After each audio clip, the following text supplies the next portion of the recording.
قوم سمود ان قدیم قوموں میں سے ایک تھی جنہیں اللہ تعالیٰ نے بے شمار نعمتوں سے نوازا تھا۔ یہ قوم حضرت نوح کے بعد دنیا میں آباد ہوئی اور عاد کے بعد ان کا زمانہ آیا۔ یہ لوگ عرب کے شمالی علاقے الحجر مدین صلاح میں رہتے تھے۔ اللہ تعالیٰ نے انہیں غیر معمولی جسمانی طاقت، لمبی عمریں اور حیرت انگیز فن تعمیر عطا کیا تھا۔ وہ پہاڑوں کو کاٹ کر محلات اور گھر بناتے تھے جو آج بھی ان کے کمال فن کی گواہی دیتے ہیں۔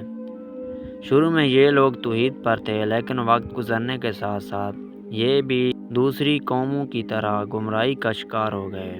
انہوں نے بتوں کی پوجا شروع کر دی، اپنے نفس کی خواہشات کے غلام بن گئے تھے اور اللہ کی نعمتوں کو بھلا کر سرکش اور تکبر میں مبتلا ہو گئے۔ ان کے دل سخت ہو گئے اور انہوں نے حق کو ماننے سے انکار کر دیا۔ اللہ تعالیٰ نے ان کی ہدایت کے لیے انہی میں سے ایک نیک اور سچے انسان حضرت صالح کو نبی بنا کر بھیجا۔ حضرت صالح نے نہایت محبت اور حکمت کے ساتھ اپنی قوم کو دعوت دی کہ وہ اللہ کی عبادت کریں، ظلم چھوڑ دیں اور سیدھے راستے پر آ جائیں۔ آپ نے فرمایا، اے میری قوم، اللہ کی عبادت کرو، اس کے سوا تمہارا کوئی معبود نہیں۔ لیکن قوم کے سرداروں اور مالدار لوگوں نے تکبر کیا اور حضرت صالح کی بات ماننے سے انکار کر دیا۔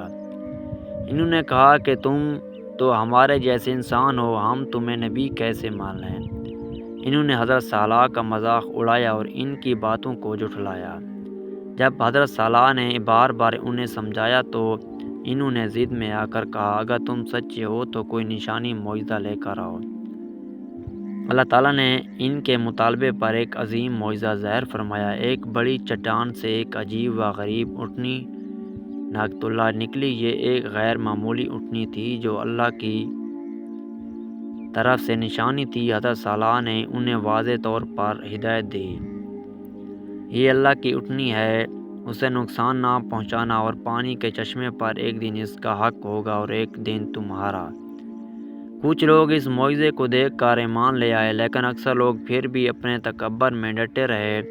ان کے سرداروں کو یہ بات پسند نہ آئی کہ ایک جانور کو بھی اہمیت دی جا رہی ہے اور لوگ حضرت صالح کی طرف مائل ہو رہے ہیں۔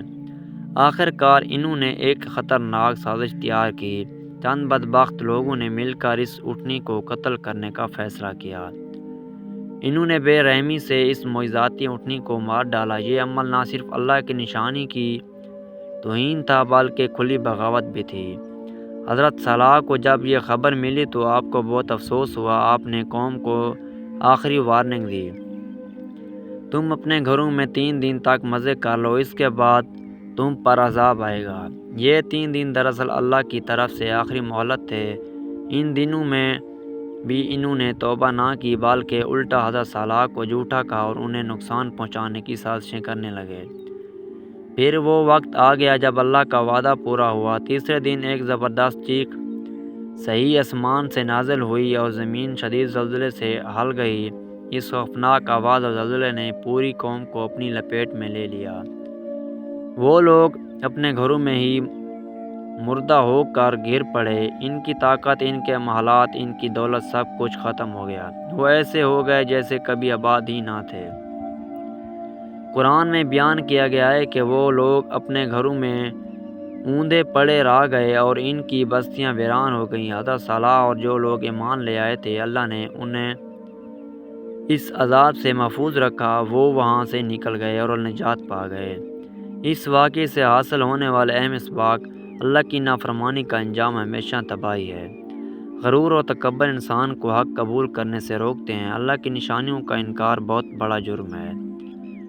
نبیوں کی بات ماننا ہی نجات کا راستہ ہے۔ اللہ مہلت دیتا ہے، لیکن جب پکڑ آتی ہے تو کوئی بچ نہیں سکتا۔